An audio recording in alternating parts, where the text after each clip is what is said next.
Traders point நண்பர்களுக்கு சிறப்பு வணக்கம். நம்ம டிஸ்க்ளைமர் எடுத்துக்கிறோம். நம்ம செபி ரிஜிஸ்டர் அட்வைசர் அறிவோ கிடையாது. நம்ம இங்கே பேசக்கூடிய எல்லாமே தகவலாக மாத்திரமே பார்க்கப்பட வேண்டும். இது யாருக்கும் முதலீடு சம்பந்தமாகவோ பங்குகளை வாங்கவோ விற்கவோ நம்ம எந்த ஆலோசனையும் கொடுக்கப்படல. எல்லா தொழிலும் ரிஸ்க் இருக்கும். ரிஸ்க் புரிஞ்சுட்டு எச்சரிக்கையோட தொழில் செய்யும்போது எல்லாமே நல்லா இருக்கும். நம்ம ஆதரிக்கிற அனைத்து நல்ல உள்ளங்களுக்கும் நன்றி. வளமுடன் வாழ்க. நண்பர்களே, நம்ம நாட்கோ ஃபார்மாவை வந்து அனாலிசிஸ்க்கு எடுத்துக்கிறோம். இவன்கிட்ட டிவிடெண்ட் நியூஸ் இருக்குது ₹3 பெர் ஷேரு. அது 23 ஆகஸ்ட். நம்ம இந்த வீடியோ ரெக்கார்ட் பண்ணக்கூடிய இந்த தருணத்தில் இது முடியுது. நம்ம வந்து ஆனுவல் அனாலிசிஸில் வந்து 1580லேருந்து 1660 வரைக்கும் வாய்ப்பு இருக்குது அப்படின்னு சொல்லிட்டு நம்ம ஆனுவல் வீடியோவில் டிஸ்கஸ் பண்ணியிருந்தோம். இன்றைக்கி 1580 போயிட்டு கீழே கரெக்ஷன் வந்துட்டுருக்கிறான் அப்படிங்கிறத எடுத்துக்குவோம். நம்ம சப்சிக்வெண்ட் குவார்ட்டரில் என்ன பெர்ஃபார்ம் பண்ணுறதுக்கு வாய்ப்பு இருக்குங்கிறதுக்கான ஒரு தேடுதல் முயற்சியாக நம்ம இந்த அனாலிசிஸ் எடுத்துக்குவோம். ட்ரெண்ட் லைனை பொறுத்த வரைக்கும் இவன் strong performer, high financial strength இருக்குது, அஃபோர்டபிலிட்டி இன் வேல்யூஷன் இருக்குது. டெக்னிக்கலாக இவங்க வந்து மொமெண்டம் வந்து மாடரேட்லி புல்லிஷில் இருக்குது. அனாலிசிஸ்ட் வந்து ப்ரைஸ் டார்கெட் 1209 அப்படின்னு சொல்லிட்டு டார்கெட்டை டவுன் சைட் பண்ணியிருக்காங்க. நம்ம இந்த வீடியோ ரெக்கார்ட் பண்ணக்கூடிய இந்த தருணத்தில் 1563 அப்படின்னு சொல்லிட்டு ட்ரேட் ஆகிக்கிட்டு இருக்கு. ஃபண்டமெண்டலாக இவன் வந்து நல்லா ஸ்ட்ராங் சால்வன்சி பொசிஷன் மெயின்டைன் பண்ணிட்டு இருக்கிறாங்க. ஹை ரேட் ஆஃப் ரிட்டர்ன் எடுக்கிறாங்க. டெப்ட் வித் இந்த தியரட்டிக்கல் லிமிட்டில் தான் இருக்குது. பிஇயை பொறுத்த வரைக்கும் சப்சிக்வெண்ட்டாக க்ரோத்துக்கான ஆப்பர்ச்சுனிட்டி இருக்குது. பிபியை பொறுத்த வரைக்கும் நம்மளுடைய மேக்ஸிமம் லெவலுங்கிறது 5. இவன் 4.8 இப்போவே ரீச் ஆகிட்டான். 5ங்கிற ரூல்ஸ் எல்லாம் இல்லாமல், ரூல்ஸ்லாம் இல்லை, அதுவுமே சும்மா அது யூகம் தான். அதை தாண்டி மேலே போகிறானா இல்லையாங்கிறத நம்ம பொறுத்து இருந்து தான் பார்க்கணும். ஏன்னா இங்கே பிஇக்கு ஸ்கோப் இருக்குது, பிபிக்கு ஸ்கோப் இல்லை அப்படின்னு சொன்னால் கரெக்ஷன் வந்துட்டு மேலே ஏற போகிறானா அப்படிங்கிறதையும் நம்ம பார்க்கணும். என்ன பண்ண போகிறோம் அப்படிங்கிறத நம்ம பொறுத்து இருந்து பார்ப்போம். இப்போ வந்து கன்சல்டன்ஸ் ரெக்கமெண்டேஷன்ஸில் வந்து 12 அனாலிசிஸ்ட்டு 5 பேர் பை சொல்லியிருக்காங்க, 3 பேர் ஹோல்டு சொல்லியிருக்காங்க, 4 பேர் வந்து செல் சொல்லியிருக்கிறாங்க. குவார்ட்டர்லி பெர்ஃபார்மன்ஸ், ஃபினான்ஷியல் பெர்ஃபார்மன்ஸஸ் எடுத்தோம்னாக்க இயர் ஆன் இயர், அதாவது ஜூன் 2023 ஜூன் 2024 கம்பேர் பண்ணும்போது நெட் ப்ராஃபிட் 59.1% வந்து இன்க்ரீஸ் ஆகிருக்கு. ரெவென்யூ 21.6% இன்க்ரீஸ் ஆகிருக்கு. Q2Qனாக்க ரெவென்யூ வந்து ஒரு ₹300 கோடி இன்க்ரீஸ் ஆகிருக்கிறா. நெட் ப்ராஃபிட் வந்து ஒரு ₹280 கோடி இன்க்ரீஸ் ஆகிருக்கிறாங்க. இபிஎஸ் வந்து 37.3 அப்படிங்கிற லெவலில் இருக்குது. எம்எஃப் வந்து என்ன பண்ணி வச்சிருக்கிறாங்க, 1.41% வந்து குறைச்சி வச்சிருக்கிறாங்க ஹோல்டிங்கு. அதுக்கு பதிலாக எஃப்ஏஎஸ் வந்து 1.31% கூட்டி வச்சுட்டாங்க. சரி, நம்ம இந்த தகவல்கள் எல்லாத்தையும் தூக்கி நம்மளுடைய எக்ஸல் ஃபார்மேட்டில் நம்ம போடுவோம். எக்ஸல் ஃபார்மேட்டில் முதல்ல இந்த குவார்ட்டருக்கு என்ன வாய்ப்பு இருக்குது அப்படிங்கிறத நம்ம வந்து கண்டுபிடிச்சி வச்சுக்குவோம். அதுக்கப்புறமா செகண்ட் குவார்ட்டருக்கு தானே இப்போ ஏறிட்டு இருப்பான், அப்போ நம்ம அதில் போடுவோம். இந்த குவார்ட்டருக்கு என்ன வாய்ப்பு இருக்குது அப்படின்னு சொன்னாக்க 1309லேருந்து 1000 வரைக்கும் வந்து ரேஞ்ச் இருக்குது. இதில் இப்போ இவன் 1309 தாண்டி 1560 தாண்டி 80க்கு போயிட்டு 60ல் முட்டிக்கிட்டு நிற்கிறான். அப்படி அவன் வந்து எடுக்கிற சப்போர்ட் எடுக்கிற மாதிரி கீழே கரெக்ஷன் எடுக்கிறான் அப்படின்னாக்க 1351 வந்து அவன் சப்போர்ட் எடுக்கணும். அதை உடைச்சா அப்படின்னு சொன்னாக்க 1309 1213 வரைக்குமான வாய்ப்புகள் இருக்குங்கிறத நம்ம புரிதலுக்குள்ளே எடுத்துக்கிறோம். சரி, இப்போ இவன் வந்து செகண்ட் குவார்ட்டருக்கான ரேலிக்குள்ளே அவன் போக ஆரம்பிச்சிருவான்.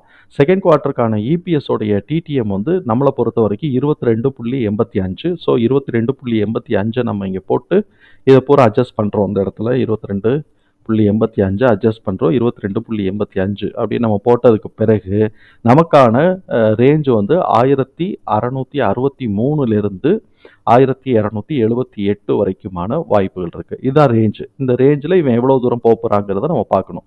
இப்போ 1663 அதை உடச்சி 1541 உடைச்சான்னா 1394 1278க்கான வாய்ப்புகள் இருக்குது அப்படிங்கிறத நம்ம புரிதலுக்குள்ளே எடுத்துக்கிறோம். அதுக்கப்புறம் கொஞ்சம் இறங்கணும்னு சொன்னான்னாக்க ஒரு ₹30 1245க்கான வாய்ப்புகள் இருக்குங்கிறத நம்ம புரிதல்களில் எடுத்துக்கிறோம். தேர்ட் குவார்ட்டருக்கு இப்போ போட வேண்டாம். செகண்ட் குவார்ட்டருடைய ரிசல்ட், ஆக்சுவல் ரிசல்ட் வரட்டும். அப்போ தேர்ட் குவார்ட்டரில் டிடிஎம் ரிசல்ட் என்ன வருதுங்கிறத நம்ம பார்த்துக்கலாம். இப்போ நம்ம இந்த பார்த்த ப்ரைஸஸ் எல்லாத்தையும் தூக்கி நம்ம வந்து இது பண்ணி வச்சுருந்தோம். சரி, இப்போ இதை நம்ம விட்டுட்டோமே. இப்போ சப்போஸ் மேலே 1663 உடச்சி போனான்னாக்க 1675லேருந்து 1772 இது ஒரு ரேஞ்ச் கிடைக்குது. அதையும் உடச்சி மேலே போனான்னா மேக்ஸிமமாக 1827லேருந்து 1946 வரைக்குமான ஸ்கோப் இருக்குது. ஆனால் இவன் மேலே போகிறதுக்கான வாய்ப்பு இருக்கா அப்படிங்கிறத நம்ம வந்து பொறுத்திருந்து தான் நம்ம பார்க்கணும். நம்ம எல்லாத்தையும் வாய்ப்பு பூரா நம்ம வந்து மார்க் பண்ணி வச்சுக்குவோம். அதுக்கப்புறமா என்ன நடக்குதுன்னு பார்ப்போம். நான் இப்போ வந்து இங்கே 1732 to 72 வரைக்கும் தான் போட்டு வச்சுருக்கிறேன். நான் வந்து இது வந்து 1800 மார்க் பண்ணியிருந்தேன். ஆக்சுவலாக மார்க் பண்ணியிருந்திருக்கேன். சரி, இப்ப நமக்கு வந்து இங்க வந்து என்ன இருக்குன்னா, 1580 ஹை வச்சுட்டு, இப்ப வந்து 1566ல ட்ரேட் ஆயிட்டுருக்கு. நம்மள பொறுத்தவரைக்கும் 1563க்கு கீழ உடைச்சு, 1541 ரேஞ்சுல அவன் சப்போர்ட் எடுத்தான் அப்படின்னு சொன்னாக்க, ஓகே. இல்ல அத உடைச்சு கீழ வந்து bearish candle, corrective bearish candle வச்சான்னாக்க, 1455லேருந்து 1351ல சப்போர்ட் எடுக்கணும். அப்படி சப்போர்ட் எடுக்காம 1351 உடைச்சுட்டான்னாக்க, 1309லேருந்து 1213க்கு ஆன ஒரு சப்போர்ட் ரேஞ்ச் இருக்கு. அதையும் உடைச்சுட்டான்னா 1172 வரைக்கும் ஓடியாந்துருவான். ஸோ, இப்ப நம்ம வந்து இந்த இடத்துல இத பத்தி இப்ப யோசிக்க வேண்டியதில்ல. நம்ம நோட் பண்ணி வச்சுக்குவோம். என்ன பாசிபிலிட்டீஸ் இருக்கோ அத நோட் பண்ணி வச்சுக்கிறோம். இப்போ வந்து நமக்கு வந்து என்னன்னாக்க, இப்ப நம்ம பார்த்திருக்கிறது 1563 உடைச்சு 1541ங்கிற ரேஞ்சுல சப்போர்ட் எடுக்காம, அதையும் உடைச்சு கீழ பெரிஷ் கேண்டில் ஃபார்ம் ஆனான்னாக்க, 1455 அதாவது 1455லேருந்து 1351க்கான ஒரு சப்போர்ட் லெவல். அதுக்கும் கீழ இறங்கினான்னா 1309லேருந்து 1213 வரைக்குமான ஒரு சப்போர்ட் லெவல். 2 சப்போர்ட் லெவல் பார்க்குறோம். அதையும் உடைச்சு கீழ இறங்கினான்னா 1172. அது அப்புறம் 3வது சப்போர்ட் லெவல் எடுத்துக்குவோம். சப்போஸ் இவன் 1563 உடைச்சு மேல வந்து புல்லிஷா மாறுனான்னாக்க, நமக்கான ஃபர்ஸ்ட் லெவல் 1663லேருந்து 1675க்கான வாய்ப்புகள் இருக்கு. செகண்ட் லெவல்ங்கிறது 1732லேருந்து 1772க்கான வாய்ப்புகள் இருக்கு.